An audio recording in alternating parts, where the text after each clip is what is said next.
Today on the Topic Show, Candace Owens vs. Steven Crowder 2.0 heats up. Planet Fitness boycott also increases as news of a registered sex offender taking pictures at the gym go viral. Francis Scott Key Bridge collapse after a ship turns into it, causing speculation all week. New York City prepaid debit card program for migrants turns out to have been a no-bid contract. Dollar Tree to introduce $7 items. McDonald's extends their Krispy Kreme partnership. China's EV company BYD profits are up 80%. And Subaru to recall 118,000 vehicles. All of that and much more on The Topping Show.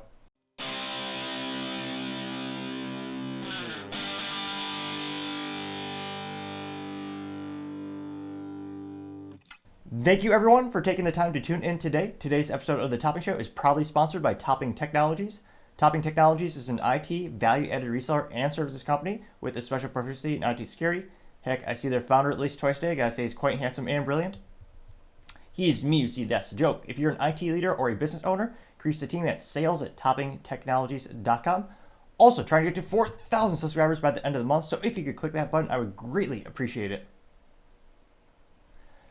Now going over to the business part of the podcast, you have Dollar Tree to introduce $7 items, which is unprecedented. Not to be cliche, but back in the day, the dollar store and the Dollar Tree used to mean all the items were $1, which, unfortunately, thanks to the U.S. government ineptitudes on the left and the right, we have 40-year hyperinflation, and $1 is worth basically nothing. It is cliche to say, but yeah, back in the day, a dollar could get you quite a bit. Now, not so much. So these bargain stores are struggling. How could they increase their sales and increase their market share? Well, one way is to introduce new items at a higher price point. Now, this comes to us thanks to ABC7. They know that the Dollar Tree is now going to increase their maximum price to items at $7 per item. Now, it looks like that will be kicking in this year. The CEO, and again, the Dollar Tree, they're also the parent company behind, they also bought out Family Dollar. So the two biggest ones, or that was the third biggest one. So they own each other, or Dollar Tree bought out Family Dollar. The biggest competitor being Dollar General. Now, CEO of Dollar Tree, Rick Dreeling, said that during an earnings call, they were doing this in an attempt to increase due to their target focus increasing to expand to a wealthier customer base. Now, they actually say that the fastest growing consumer demographic, people shopping at their stores, are people who are earning at least $125,000 per year, which is actually kind of quite concerning to think that. Well, truth be told, the government steals about 40% of your federal income tax, and depending on what state you live in, that's another 8 to 10% or more. I think it's 12.8% in California. Don't quote me on that one though. But yeah, people are being taxed to death, and we're gonna have to look at what's another alternative. One is budget shopping. Now, this is probably not going to be the biggest controversy in terms of I don't think there's going to be a backlash or a boycott or anything by that means, because they are introducing new products to the store, and unfortunately some of the other older products will probably be bumped up to the $7 price point.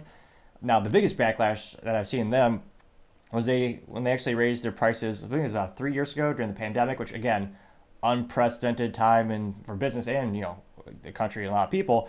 You had supply chain issues, and China shut down factories, which is one of the worst things they could ever have done, because so many businesses have subsequently moved their manufacturing because the risk of, well, what if the government just shuts down the business? Now, 3 years ago, Dollar Tree actually raised the price of every item in the store from $1 to $1.25, which was detrimental to a lot of people's budgets. Now, that being said, there was a big boycott then, and people revolted, and they tried to find other alternatives. But when it comes to them trying to introduce the $7 items, I think the CEO is probably spot on. They'll probably be able to get a couple of more of those folks in the new target demographic they're going after, and it'll allow them to bring in items at that price point that they would not have previously been able to do so. Though, let me know, do you think there's going to be backlash from this? When was the last time you actually shopped at a Dollar Tree? Truth be told, I as a youth might say, I felt like a baller. Was it Q4 last year when I actually went to the Dollar? Yeah, it was the Dollar Tree, and I bought like 2 or 3 carts of candy just for clients and just to thank them for during the Christmas season and thank them for working throughout the year. And that was a fun shopping spree. I think I got the longest receipt ever in their history at that store. But let me know, when was the last time you shopped there, and do you plan on going back anytime soon? Thank you everyone for taking the time to tune in. Again, I'm trying to get to 4,000 subscribers by the end of the month, so if you could click that button, I'd greatly appreciate it. Also, leave a thumbs up, thumbs down, or comment. It's a great way to give me some additional feedback, letting me know how I can make the show better and better. Lastly, don't forget to take the time to tell your family, tell your friends, tell your coworkers, heck, tell your enemies, tell anyone and everyone. Just stay safe, fight the good fight.